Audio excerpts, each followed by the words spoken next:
Baiklah, Assalamualaikum warahmatullahi wabarakatuh. Di sini kami dari kelompok 6 ingin mempresentasikan mengenai penduduk miskin menurut daerah dan provinsi. Untuk anggota yaitu yang pertama Aldi Samuel, 2 Kania Gisela, 3 Doni Apriadi, 4 Mario Manurung, 5 Nakrifai Sibatullah, 6 Teguh Arif Mulyana, 7 Feni Selisila. Lanjut slide 3 yang akan dibacakan oleh Aldi.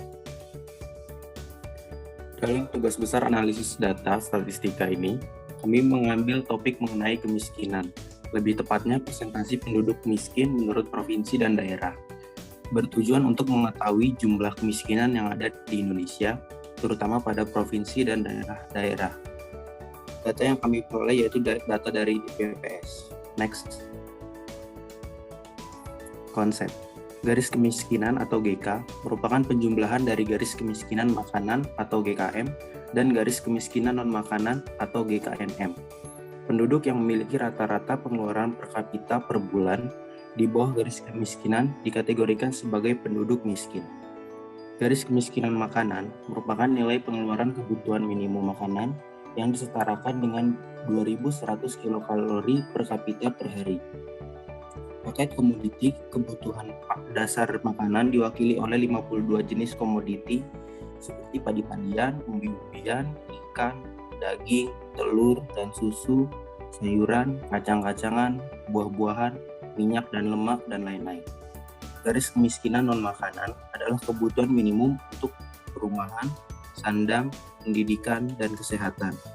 Paket komoditi kebutuhan dasar non-makanan diwakili oleh 51 jenis komoditi di perkotaan dan 47 jenis komoditi di pedesaan.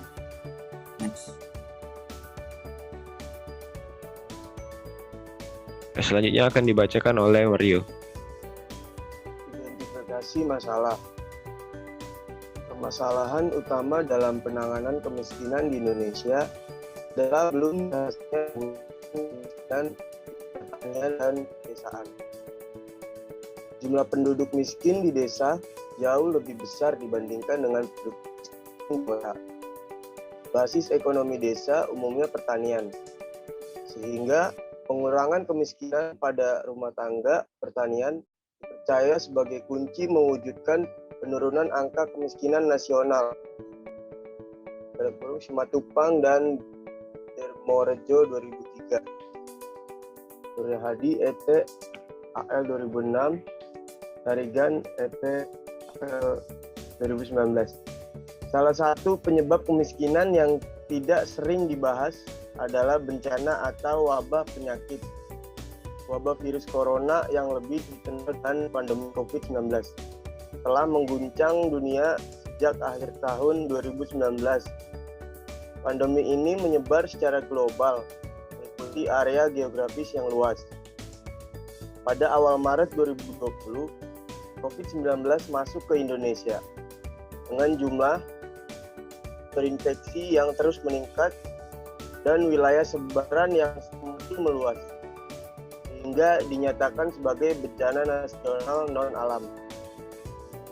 Pemberlakuan berbagai kebijakan dalam rangka mengatasi penyebaran atau upaya memutus rantai penyebaran COVID-19 mengakibatkan banyak kegiatan ekonomi yang mengalami kontraksi bahkan terhenti berproduksi. Hal ini mengakibatkan terjadinya peningkatan pengangguran, penurunan tingkat produktivitas individu maupun perusahaan, dan mendorong munculnya orang miskin baru yang secara agregat meningkatkan jumlah penduduk miskin. Sehubungan dengan itu, pemerintah perlu miskinnya jangka pendek, menengah, maupun jangka panjang. Oke, baiklah, materi selanjutnya akan disampaikan oleh Feni. Silakan. Pengumpulan data. Dalam melakukan pengambilan data, pihak BPS menggunakan konsep kemampuan memenuhi kebutuhan dasar atau bisa disebut juga sebagai basic need approach. Konsep ini mengacu pada Handbook on Poverty and Inequality dan diterbitkan oleh World Bank. Dengan pendekatan ini, kemiskinan dipandang sebagai ketidakmampuan dari sisi ekonomi untuk memenuhi kebutuhan dasar makanan dan bukan makanan, yang diukur dari sisi pengeluaran. Penduduk dikategorikan sebagai penduduk miskin jika mereka memiliki rata-rata pengeluaran per kapita per bulannya di bawah garis kemiskinan. Pengumpulan data yang kami lakukan yaitu dari daerah perkotaan dan perdesaan dari 34 provinsi yang ada di Indonesia, yaitu dari tahun 2020 sampai dengan 2021 per 2 semester. Data yang kami peroleh ini merupakan data statistik deskriptif yang dijelaskan untuk mengetahui perbandingan sampel. Dapat diketahui perbandingan data-data tersebut dari 34 provinsi dalam 2 tahun belakangan ini per 2 semester Maret dan September dan selama pandemi COVID-19. Data tersebut bisa menjadi gambaran seberapa besar persentase penduduk miskin menurut provinsi dan daerah selama pandemi COVID-19 ini. Oke, slide selanjutnya yaitu Kania. Pengujian data, kami menggunakan metode analisis one way ANOVA, single faktor, serta dalam pengujian didapatkan hasil rata-rata yang dapat kita simpulkan. Next.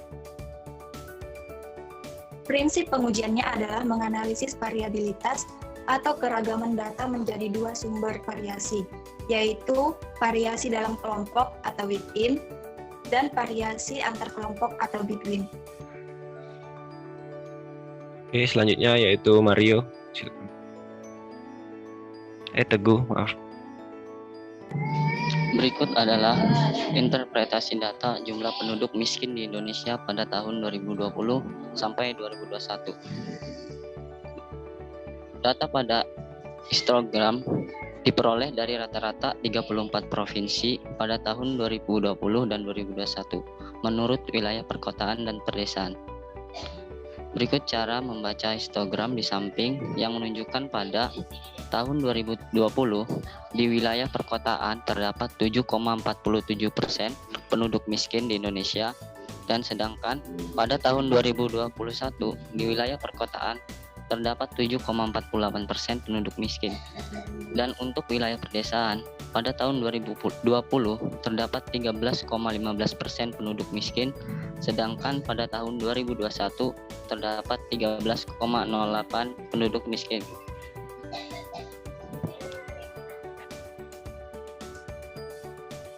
Hasil perhitungan ANOVA single factor menggunakan Microsoft Excel dapat dilihat pada tabel berikut.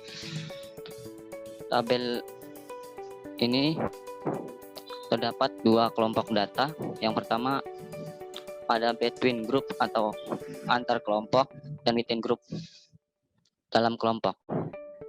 Terdapat data sum of score, jumlah derajat atau DF, mean of score, nilai F hitung, nilai probabilitas, dan nilai F tabel. Perhitungan ANOVA single factor di atas diambil dari keseluruhan data dan data dianalisis dari data baris yaitu data dari grup provinsi. Pengujian hipotesis H0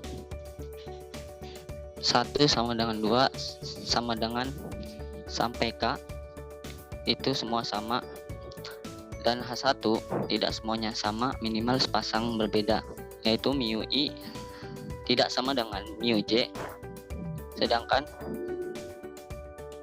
mu untuk review I bukan sama dengan J.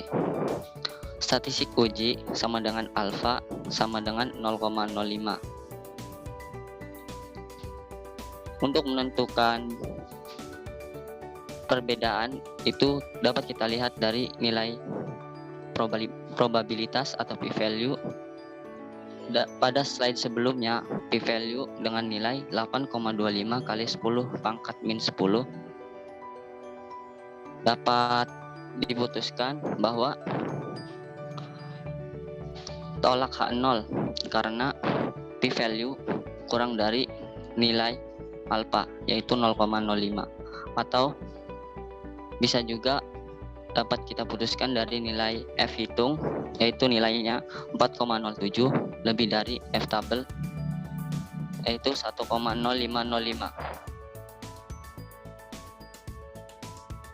Baiklah, untuk kesimpulan dan saran akan disampaikan oleh Doni. Kesimpulan dari kelompok kami, dari hasil penelitian yang kami lakukan, dapat diperoleh bahwasannya pada masa pandemi ini terdapat banyak sekali perbedaan rata-rata jumlah penduduk miskin di Indonesia antara tahun 2020 sampai 2021. Yang mana bisa kita lihat pada tahun 2020 itu terdapat terjadinya peningkatan kepada tahun 2021 sebesar 0,01%, yakni dari 7,47% menjadi 7,48% pada tahun 2021. Sedangkan pada wilayah perdesaan, di mana terjadinya penurunan, yang mana dari semula 13,15% menjadi 13,08% penduduk miskin di Indonesia.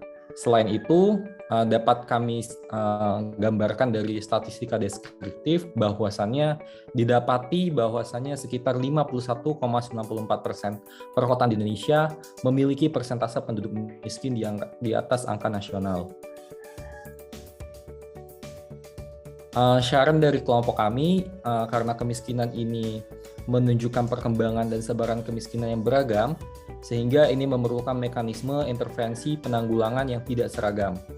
Kelompok sasaran sebaiknya dipilah menjadi 3 masa penanganan dampak sebagai berikut.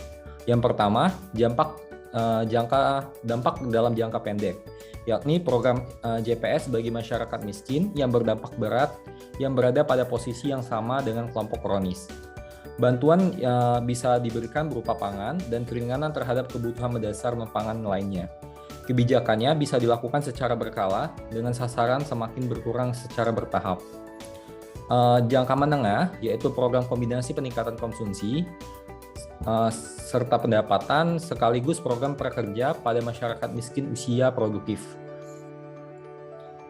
pernah bekerja dan potensial bekerja pada saat kondisi pandemi sudah bisa diadaptasi atau diatasi. Dan yang terakhir, ini saran jangka panjang, yaitu program bantuan modal usaha dan kondusif untuk kelompok miskin yang lebih tepatnya kelompok UMKM yang terdampak pada pandemi serta memiliki aset atau yang pernah berproduksi. Itu bisa diberikan keringanan harga input dan penciptaan iklim pasar yang kondusif. Agar program ini bisa mencapai sasaran yang tepat berdasarkan kelompoknya dan dilakukan secara efektif dan efisien, maka diperlukan pemuktahiran atau updating sebuah data pendudukan untuk mendapatkan data dari orang, jumlah, atau wilayah sasaran yang sesuai. Pemilihan penerima bantuan juga akibat pandemi ini atau akibat lain membutuhkan pemilihan bentuk program yang sesuai. Di samping itu, kita harus terus memperbarui data penduduk miskin dan mana saja kelompok yang rentan miskin.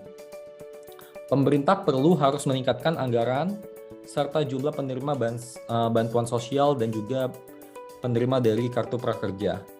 Antisipasi ini dilakukan dengan kebijakan kemudahan berusaha bagi masyarakat kecil dan menengah, serta kemudahan investasi bagi sektor swasta yang berpotensi menggerakkan ekonomi dengan kebiasaan baru yang disiplin. Berikut adalah daftar pustaka kami mendapatkan dari Kemensos dan juga BPS. Oke, baiklah, itu tadi presentasi dari kelompok kami. Terima kasih atas perhatiannya, kurang lebih mohon maaf. Kami akhiri, wassalamualaikum warahmatullahi wabarakatuh. Terima kasih.